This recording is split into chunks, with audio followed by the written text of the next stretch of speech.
March মাসে 1 তারিখ থেকে 3 তারিখ পর্যন্ত স্বাস্থ্য কর্মশালার আয়োজন করা হয়েছে বোলপুরে শান্তিনিকেতন মেডিকেল কলেজ এবং হসপিটালে।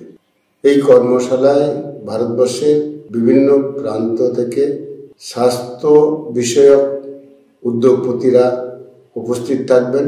তেনাদের বিভিন্ন ইনস্ট্রুমেন্ট এবং আধুনিক প্রযুক্তিকে কাজে লাগিয়ে হেলথ সেক্টরে যে ডেভেলপমেন্ট অর্থাৎ রোবোটিক্স, এআই প্রয়োগ থেকে শুরু করে ইঞ্জিনিয়ারিংয়ের সঙ্গে মেডিকেলের যে মেলবন্ধন থাকবেন ডাক্তারবাবুরা, ইঞ্জিনিয়াররা এবং তার সঙ্গে সঙ্গে এন্টারপ্রেনাররা।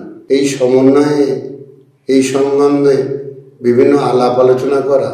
এর ফলে যেনারা হসপিটাল এবং নার্সিংহোম পরিচালনা করেন তেনারা যেমন সুলভে এবং কিভাবে আরও ডেভেলপমেন্ট করা যায় হসপিটাল বা নার্সিংহোমকে সেই উপযোগী মাল ক্রয়ের তেনাদের যেমন সুযোগ হবে, ডাক্তারবাবু, নার্স এবং প্যারামেডিক্যালদের স্কিল থেকে মাল্টি স্কিল হওয়ার একটা সুযোগ থাকছে আমার বিভিন্ন স্টুডেন্ট, টিচার এবং প্লেসমেন্ট সেল তেনারা সুযোগ পাবেন হেলথ সেক্টরে নিজেদের কি করে কর্মী করে এই সেক্টরের মধ্যেই তারা কর্মসংস্থান কি করে পাওয়া যাবে এই সম্বন্ধে একটা সম্যক ধ্যান ধারণা এবং কোম্পানিরা এই জায়গা থেকে তেনাদের বা তাদের প্লেসমেন্টের ব্যবস্থা করবে।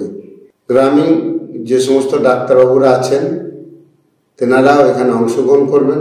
তেনারাও আজকের আধুনিক বিশ্বে হেলথ পরিষেবা কিভাবে চলছে সেই সম্বন্ধে একটা স্বচ্ছ ধারণা আসবে।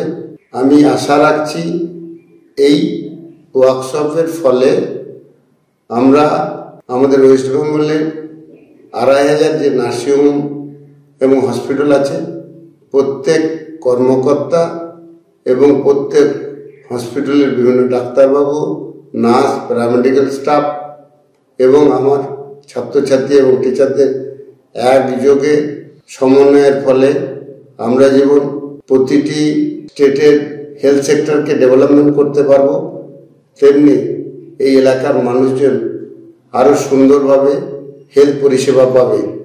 নমস্কার।